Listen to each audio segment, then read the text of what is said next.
अस्सलाम वालेकुम वरहमतुल्लाहि वबरकातुहू। ये जो मेरी वीडियो है ये सरकारी गैर सरकारी और प्राय जो है वो उलमा और गैर उलमा ये सब के लिए है। ये कोई हसद नहीं है या इसमें कोई लड़ाई झगड़े वाली बात नहीं है। ये एक दर्द बयान करने लगा हूँ जो ये क़यामत की एक निशानी भी है और हदीस भी है। नबी मुकर्रम सल्लल्लाहु अलैहि वसल्लम ने फरमाया था, अबू हुरैरा क़यामत के नज़दीक अमानतें ज़ाया होंगी। तो सहाबा ने पूछा, अल्लाह के नबी अमानतें कैसे ज़ाया होगी? आपने फरमाया था कि नाअहल लोगों को ओहदे मिल जाएंगे। तो नाअहल शख्स को जब ओहदा मिल जाए तो हम दुनिया का हिसाब लगा लें। अगर एक डॉक्टर, कोई इंसान डॉक्टर बनना चाहे, किसी हॉस्पिटल में डॉक्टर लगने के लिए जाए तो उसके पास डिग्री होती है, उसके पास एक कोर्स होता है, लाखों फीस तारी होती है उसने। तो उसके अलावा किसी को डॉक्टर रखने के लिए तैयार नहीं है, जहाज चलाने के लिए भी। और अगर मिसाल के तौर पर एक शख्स से बस नहीं चलानी आती, जब वह बस चलाएगा तो सवारियों का वह कत्लेआम करेगा। इसलिए पहले हम उसके पास एक लाइसेंस देखेंगे, तो लाइसेंस को देखने के बाद हम उसे ड्राइविंग देंगे। तो क्यों हम ऐसे कर रहे हैं? जो हमारे तलीमी निज़ाम है, जो हमारे शरई निज़ाम है, जो हमारे मजहबी और गैर मजहबी निज़ाम है। तो एक बाप अगर आलम है तो अगर बाप फौत हो चुका तो बेटे को फुर्सत ही नहीं है कि वो दीन सीख ले।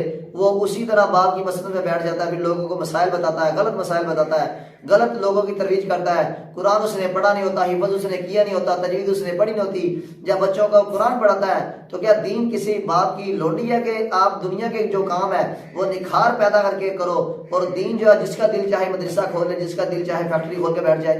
तो खुदा के लिए शर्म कीजिए। ये जो जब नहल लोगों को मिलेंगे ये हम दुनियादारी के दे रहते हैं। ये मैंने पिछले दिनों एक बात सुनी थी, वो जो हमारा वजीर आजम है, जो मौजूदा वजीर आजम है, जो आरजी और बनावटी वजीर आजम है, तो वो काकड़ साहब, उसने अपने बेटे को कुछ लगा दिया था, वो मेरे ख्याल से वजीर खेल। अब वो खेला नहीं है सारी जिंदगी, तो उसने बेड़ा गर्क करना है। ऐसे 100 बल्कि सैकड़ों मिसालें हैं कि बादशाहों ने अपने बेटों को जगह दी, वजीरों ने अपने बेटों को जगह दी। आता है नहीं आता, बाढ़ में जाए, पैसा तो कमाए, चोरी करप्शन तो करे। तो ये सब करप्शन है, ये सब कौम के साथ जो है वो धोखा है, ये अल्लाह के साथ धोखा है, ये उम्मत के साथ धोखा है। इसलिए मैं हुकूमत वक्त से और ये सियासी और मजहबी जमातों के जो लीडर हैं इनसे गुजारिश करूंगा कि इमाम मस्जिद होने के लिए भी सनद का होना जरूरी है। जिसके पास बुखारी की सनद नहीं है उसे इमाम मस्जिद नहीं होना चाहिए। जिसके पास बुखारी की सनद नहीं है उसे इमाम मस्जिद नहीं होना चाहिए। जो हाफिज़ कुरान नहीं है उसे बच्चे नहीं पढ़ाने चाहिए। जिसने तजवीद नहीं पढ़ी उसे बच्चे नहीं पढ़ाने चाहिए। बच्चे पढ़ाने के लिए, दीन सिखाने के लिए हाफिज़ कुरान हो, तजवीद पढ़ी हो, ठीक है, सवा शरह उसने की हो, लेकिन तजवीद पढ़ी हो उसने। तजवीद के बाद दर्स निज़ामी का मुकम्मल कोर्स किया हो। जिसको वाज अल्लाह दे देता है वो 2 साल लगाने के बाद लोगों का जो है वो म्यार खराब करना शुरू कर देता है। इन लोगों ने जो जय्यद उलमाए कराम है उनका भी इन्होंने तहस नहस कर दिया, उनका भी इन्होंने जो है वो जो उनका भी हक मारना शुरू कर दिया। तो खुदा के लिए ये जो अहले हदीस तबका है खुसूसन, और दूसरे लोग जो अमूमन है, जो मेरी बात पे तवज्जो दें। मैं ये बात जो है वो किसी कोई गलत जाविये से नहीं कर रहा, बल्कि एक दर्द बयान कर रहा हूँ कि अगर आप दुनिया के मामलात में डिग्री का होना जरूरी है तो दीन में डिग्री होना अफजल है। दीन पहले है, दुनिया बाद में है। तो इसलिए कुल्लुकुम राइन व कुल्लुकुम मसऊलुन, हर शख्स अपनी राय के ऊपर वो जो सवाल दे उसे पूछा जाएगा। तो जब एक आदमी को कुरान नहीं पढ़ना आता तो वो क्या लोगों को कुरान सिखाएगा? वो क्या तजवीज़ पढ़ाएगा?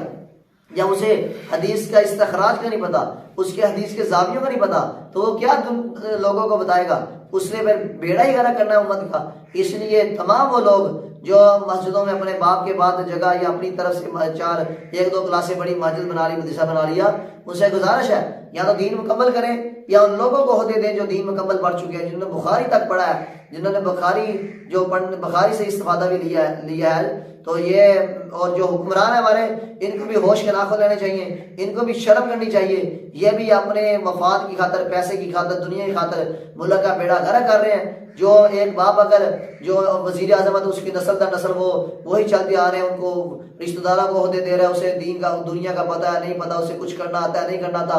बस ये है कि वो आए और माल इकट्ठा करे और अपनी दुनिया और आखिरत बर्बाद करे। ये दुनिया की जिंदगी धोखा है, इसमें कुछ नहीं है। खुदा के लिए अपने आप को संवरिए, खुदा के लिए अपने आप को ठीक कीजिए, अपने आप को ईमानदार बनाइए, पूरी ईमानदारी के साथ काम कीजिए। इंशाल्लाह 4 चांद लग जाएंगे। बेईमानी करने से ना आपका पेट भरेगा ना लोगों का फायदा होगा। आप लोगों के लिए भी जहर का काम करोगे और अपने लिए भी जहर का काम दोगे।